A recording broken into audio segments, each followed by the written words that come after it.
Hello and welcome, everyone. I'm Dallin Malm, and this is the Momentum Theory Podcast. This show features conversations with athletes, artists, and entrepreneurs who are committed to mastering their craft, not for the sake of mastery itself, but to better magnify their talents and serve those around them. My guest today was born in Cleveland, Ohio. His basketball coaching career started humble as a student assistant, but grew to building winning programs everywhere he's been.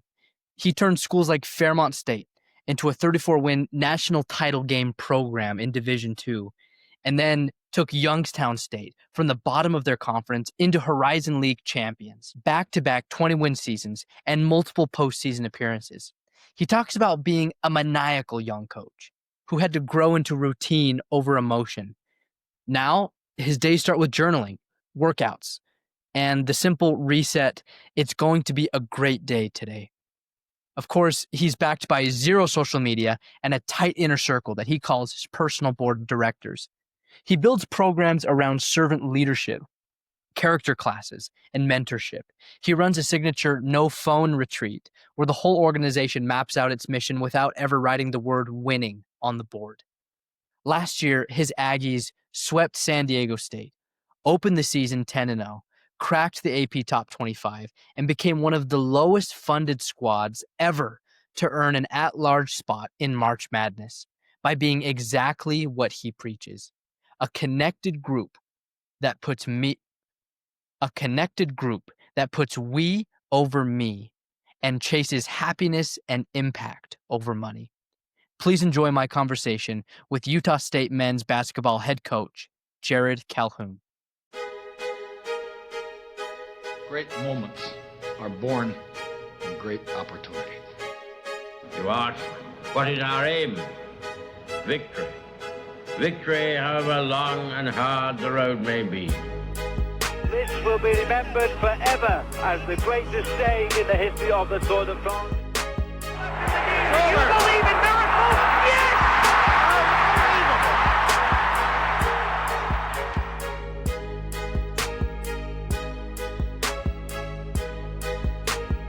Coach, it's an honor to be sitting across from me again. When you talked about yourself in your early coaching days, you used the word a maniacal young coach to describe the 22-year-old Coach Calhoun. If you could go back and give yourself advice now, what would you say to yourself? Yeah, I mean, I think we're always working on ourselves every day. The big thing that I'm doing right now is, doing a lot of journaling, making sure I'm being consistent in my routine, especially in the morning. Podcasts, doing some readings, exercise, making sure the staff is doing, daily workouts. I think if I could go back in time, it would be a better routine. I had a really, really bad routine, no consistency. I lived with every win and every loss, right, was not balanced. So I think as I'm getting older and hopefully wiser down, I'm really trying to work my brain daily to grow and get better, and that's why I'm glad that you're here.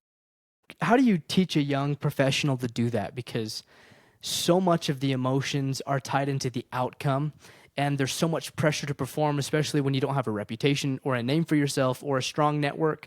You just have people who have given you a chance or believe in you on previous merit or relationship. But that's a common thread. People are like, I wish I would have just taken some pressure off myself, but is it unavoidable? Well, there's always going to be pressure, right? Yeah. There's pressure all around us every day.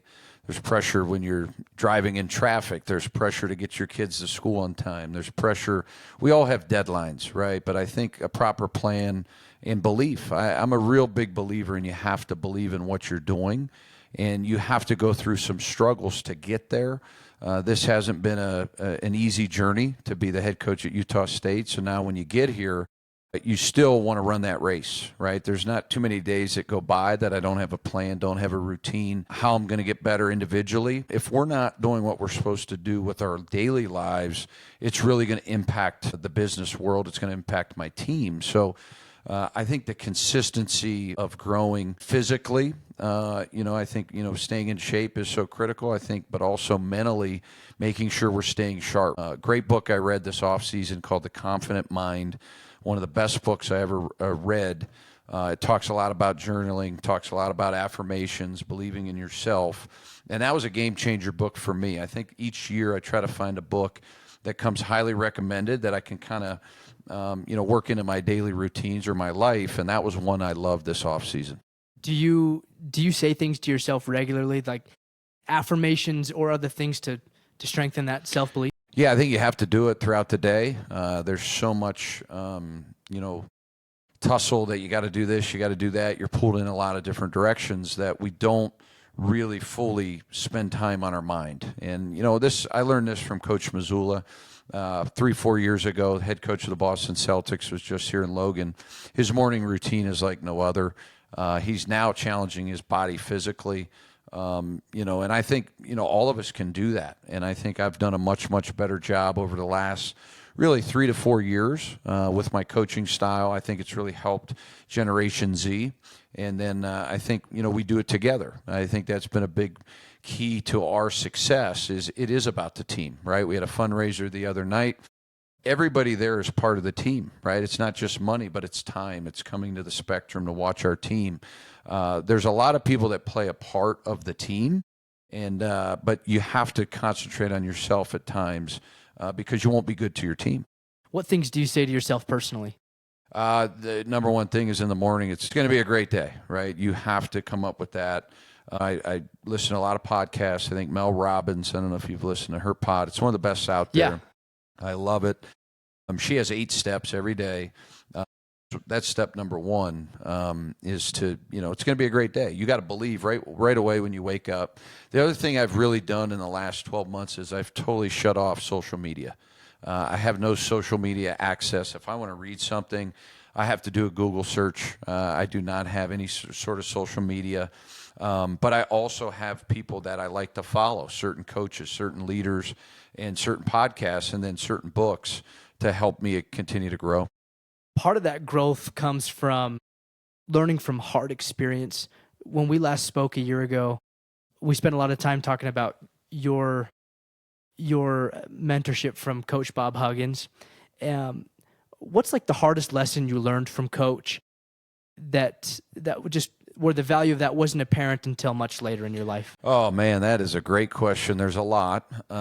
He gave you great accountability leading, your portion of the team, right? So I had the guards, and, I can remember we played St. John's, and our guards didn't play very good. And he had a few choice words for me, at halftime of the game. We came back and won the game. But it was a lesson that I have to have that group prepared every single day, right? And I have to know every detail of their lives, and I have to be able to help them and guide them and get them ready to perform. But I think he also did a tremendous job getting his assistants ready to be head coaches, right? He really gave them a lot of autonomy with the team, whether it was on the offense, the defense. He was a mastermind in getting guys ready. And if you look at his coaching tree, everybody that's went on to be a head coach, from Mick Cronin, Final Four, Brad Underwood, Elite Eights, Frank Martin, Final Four, Andy Kennedy, tremendous coach. He has one of the best coaching trees that nobody talks about. And I think it was a lot that he empowered those people to do a great job. Is there a phase in your career that you feel like is mostly glossed over but has actually had tremendous impact on where you're at today? Yeah, I mean, it was my struggle at Youngstown State to build a program. I think you learn a lot in the struggle. A lot of people give up when they're not hitting the numbers, right? We have a generation of now that we've created that, a lot of people quit, right? They bail early. And I think those are some of the struggles we're seeing in the transfer portal in college athletics.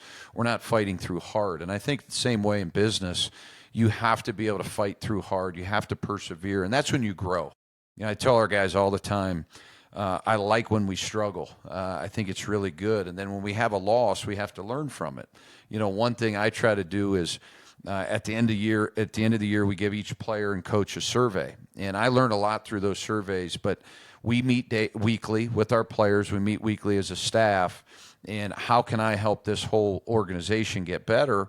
One thing came in was I wasn't real good after losses, right? So I have to do a better job of making sure our players don't have one loss and that leads to 2, right? We had a couple stretches there at the end of the year, and we're talking right now about finishing. Dallin, our word is finish. We want to finish every drill, every practice, every film session, and be really attent because we didn't finish the season the way we wanted, so we got to finish things. So what role does winning play as part of Utah State basketball and also as a part of your philosophy? Yeah, I mean, I think it's all part of the process, right? I mean, it's one thing, you only have 31 games, but this process started in the summer, building our team, identifying what type of players we want, how we want to play, then our concepts inside the way we play, right? We have systems in place throughout the preseason, whether that's strength and conditioning all the way through. And then, obviously, the fans, guys like yourself, you come in the spectrum and, you guys get to see the game. Well, there's a whole process and a whole system that goes behind that leading up into the game, right? And you have to do certain things to get those wins. Would you say, like, if I were to ask one of your players, what are the most important things for coach? Would they list winning as one of those important things, or is that almost like an ancillary factor to, like, hey, if we do this, the output is going to be a win? Yeah, we don't talk, we know collectively as a whole organization where we'll feel comfortable getting an at-large bid in the NCAA tournament is 25 wins, right? You play 31 games. Yep. You feel like, hey, if we get to 25, we're in. But we don't necessarily talk a lot about that. But I do think you have to do updates every probably month. We like to look at where we're at statistically on the numbers, whether that's our net ranking, our strength of schedule. There are big things we're looking at, numbers, but we're really process-driven, right? How can we finish? How can we get better each and every day? And then those things will come. But I do think you have to be aware of them. I don't think you have to over-talk about those things. So what's the message to your staff when things are starting to trend in the wrong direction? Yeah, I mean, I think that's something I've got to work on. But what we like to try to do is find improvement clips. We like to try to bring our captains in every Monday and figure out what can we do better. There's a lot of times I point out in the game or after a game on edits when we're watching film, hey, I messed this up, or I messed this substitution pattern up. I think ownership is critical in growth. I think that's why our program continues to grow. Our players are taking ownership from year to year. But the coaches have to own things too. We're not perfect. And I talk about a lot of my weaknesses. We have a retreat coming up this weekend, Friday, Saturday, Sunday. No phones. We talk for 2 days. We sit down as an organization. We map out our plan. We talk about every single person in the organization, their strengths, their weaknesses, what we're willing to sacrifice, and where we're trying to go. We come up with a mission statement inside the organization of, hey, these are the things we got to do. But typically we don't talk about winning in that mission statement. That's something that, as I've gotten to know Coach Mendenhall, he's really big on the same thing. In fact, he takes it a step farther where he's like, look, in our team meetings, I don't talk about football, and my team has never heard me talk about winning. And he's so big on that. It's about developing men, and it's about processes, and it's about where are we headed versus where are we at now. Which he's probably in a similar situation to where you were at Youngstown State, where you inherit a program that's just struggling bad and not as well funded as the competition, and you've got to find a way to make people believe, and not only to make them believe, but to make recruits believe that their lives will be better as a result of playing here. Can you give me some specifics of when you were at Youngstown State doing that? How did you get the people and your players to believe that this could be better? Yeah, I mean, I think, those first couple years as we won 8 games and then 13 games, I think they saw it in the results. But I think also relationships. I think we have a mentorship program. We have a character class. I think the great thing about leadership is there's a million ways to do it, right? I think the more guys you study in this current environment right now, I think the days of not doing it collectively are slowly dwindling, right? I still think there's examples of great leaders. Hey, it's my way or the highway. But I think you got to put in some standards. You got to put in some different things that you do, each and every day. So we call them non-negotiables, right? When basketball, it's, getting the best shot we can, right? Good to great, finding the advantage, keeping the advantage, creating the advantage. Our shot profile, right? Not taking bad shots. That's going to limit the number of bad shots we're going to take if we understand offensively, collectively. Same thing defensively. But I think also giving back to the community. Our players slowly saw that thing building, right? And it's kind of crazy here. We've had so much turnover in men's basketball that it's kind of neat to see our guys continue to take more ownership. Usually they have a new coach coming in, and they've got to learn a whole new system. I'm the fourth coach that Mason Falsliv has played for. Now he understands the expectations, the work capacity, how we're going to operate day in and day out. And I think that's how you get long-term, sustainable success. And I think it's only going to get better here. What are the standards that you hold your players to? Yeah, I mean, number one is we're going to be at our best every day, right? We're going to give total maximum effort. We talk very little about buzzwords. We simply say we have to put we over me, and we want to finish what we're doing. Everything we're doing, we want to finish at a high level, but we want to put others ahead of ourselves, right? So if we see people at practice, we go out of our way to make sure that those people feel welcome. We want to make sure that our professors are coming off the greatest year ever academically, right? So we took a lot of pride in that. How can we go from a 3.0 and get it to a 3.3, right? We got to put the team, we got to do extra work, right? Everybody's held to a standard academically.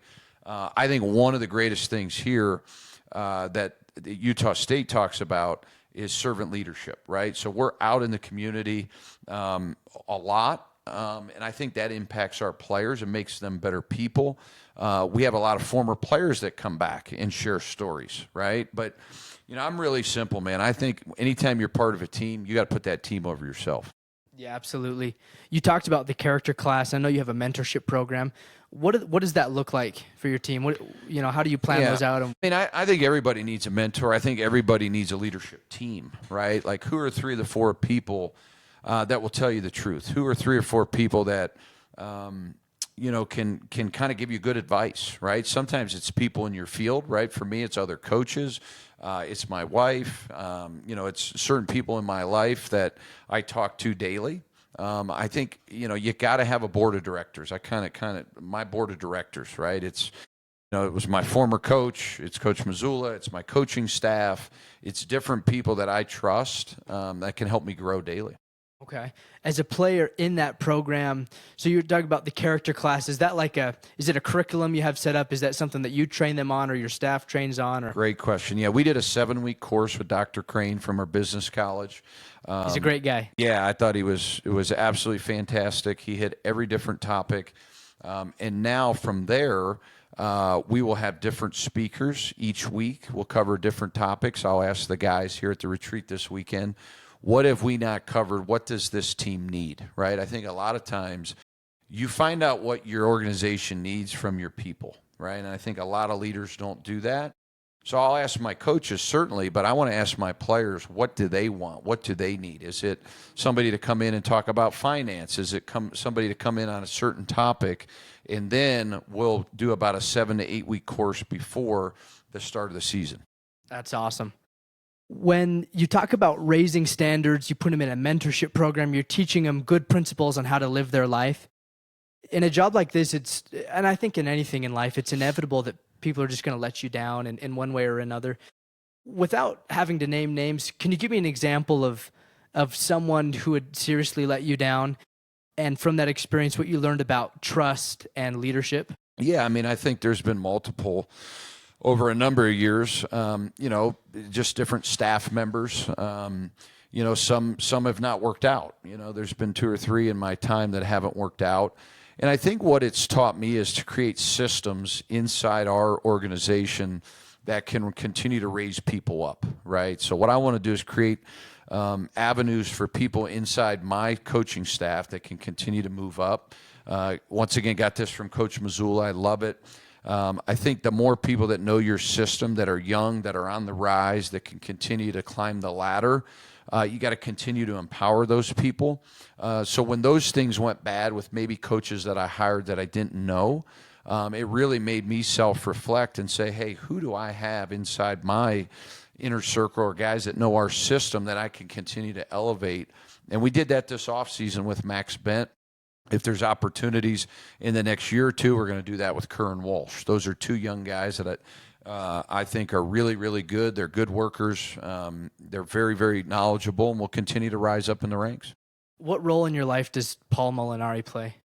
Oh, too much, Dallin. Yeah, I mean, he, I got with Paul as a player. I was 19 years old. He was an assistant coach. Cleveland State, and I've been with him ever since. So I think there's points in life that you find people that are really, really valuable to you. Not only in the work that they can provide, but I think also the stability. Right? They know your blind spots. They know your weaknesses. They know your inside out.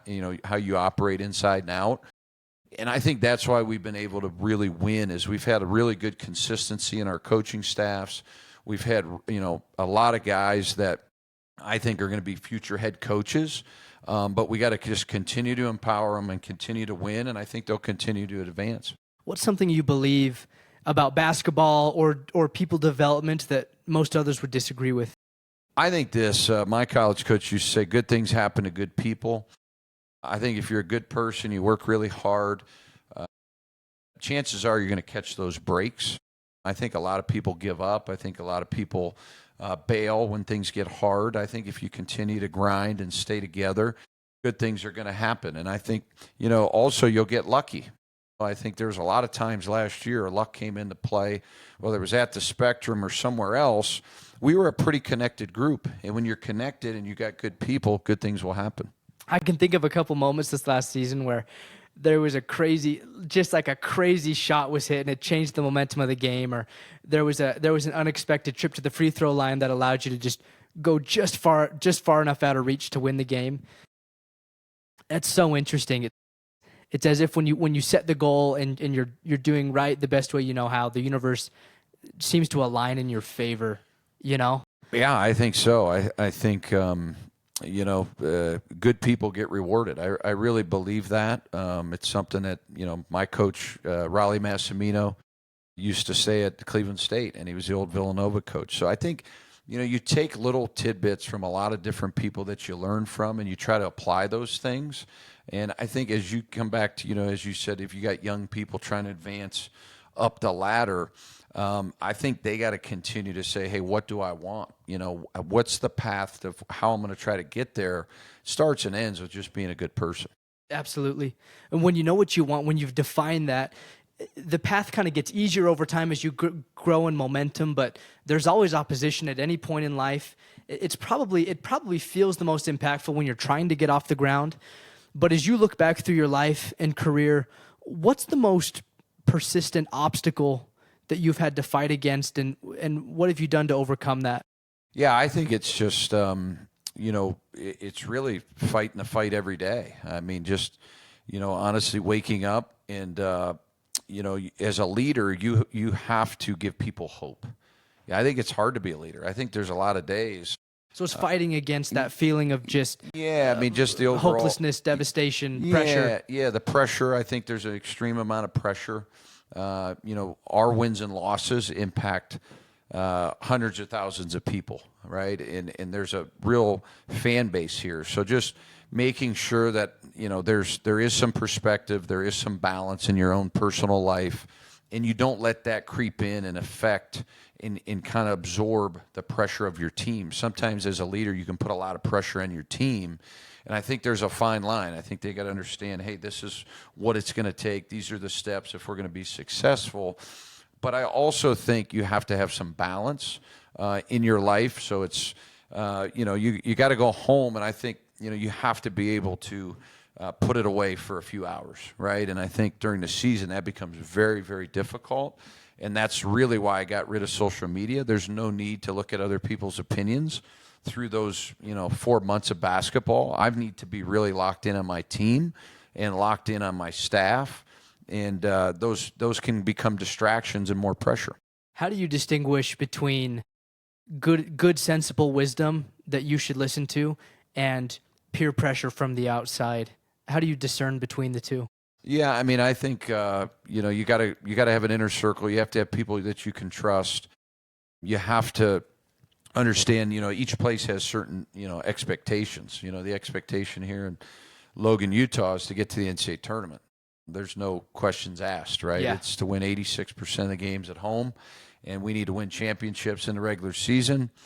And, we've got to do that. But once again, I think we got to be very, very careful. The people we bring into our program, the people that we listen to, and ultimately, I think it's a feel thing, right? I really believe as you get older and you get better with time, you've got to have the pulse on your team throughout the season, when to put the pressure on them, when to have a laugh with them. And sometimes you got to laugh after a loss. As crazy as that sounds, you have to be able to flip the page, and you can't take yourself too serious. What would your advice be to a coach like Coach Freeman, Notre Dame football? Really rocky start to the season, losing two of the games that they've lost are just tough last-minute losses that probably could have been avoided. Dabo Sweeney's in a similar position right now. LSU started that season last year that same way. What's your advice to guys like that where you've got the talent, you've got the funding, you've got the hope, and your guys are just failing to launch? Yeah, Dallin, that's what makes sports really difficult. To me, I would be going into a mode of meeting with our leaders, right? You got to meet with your team leaders. And then you've got to really, really put your arms around your team, right? There's so much outside noise, so much outside chatter. Everybody thinks the world's ending after one loss. We got to get back to the basics, right? That game, those games, I watched both of them. Really came down to a field goal, right, with the Georgia Tech Clemson game. Exactly. The Notre Dame game was just absolutely crazy. So I think you got to put things in perspective, and attention to detail really, really matters, right? No matter what we're doing, the attention to detail in our life is really, really critical. And I think in sports, it's really critical. And it's a game of inches. We say that all the time, but it really is. So putting it in perspective, here's where we got to get better, maybe having a meeting where we air it out, and then now we've got to put our plan in place where we're gonna try to maximize the rest of this season and win as many games as we can. I love that. Well, you've been so generous with your time. Let me ask you just one more question. A year ago, you had said this is the happiest you've been in your coaching career, and I would consider this last season with Utah State a big success. There's always things that you wish could have gone better, but the result was really good. When you compare this, your happiest moments, to a championship run, landing head coaching jobs and landing positions under great influential men, what is it that makes this moment so great in your life? Well, I think it's the people. I think you're only, money is money. I've never really been a guy that has chased money. To me, I'm at a point in my life where I want to chase happiness, right? I want to have an impact on my players. I want to have an impact on my staff. I feel like we have full alignment with our staff. Everybody understands and knows their role, and they thrive in their role. Feel really, really good about the process here at Utah State of putting a team together. I think that's really, really imperative. I think the next chapter for Utah State athletics is going to be, can we now transform and thrive in a revenue-sharing environment, right? So I think that's the next step of kind of evolving this program as we try to continue to be our best and get to a Sweet 16, a Final Four, win a national championship. That's where we got to get to. But extremely happy. I thought our guys maximized at times. We set some school records. We swept San Diego State twice. Awesome. 10-0 start, first time in school history, ranked top 22 in America. We were the lowest funded team to get an at-large bid. We spent $800,000 on our team. There was teams that spent $4 and $5 million that didn't make the NCAA tournament. Well, how we did it, we had a great team. It wasn't a great coach. It wasn't a great superstar. No, we were a team. Everybody's part of the team, and I think that's what true leadership looks like. We got to get the team moving in the right direction, and that's why I'm pretty happy right now in Logan, Utah, because I feel like we're headed that direction.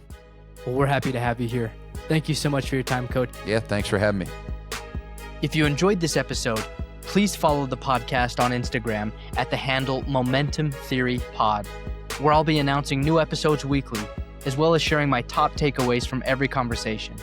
As always, I invite you to please share this episode with anyone you think could benefit from the conversation.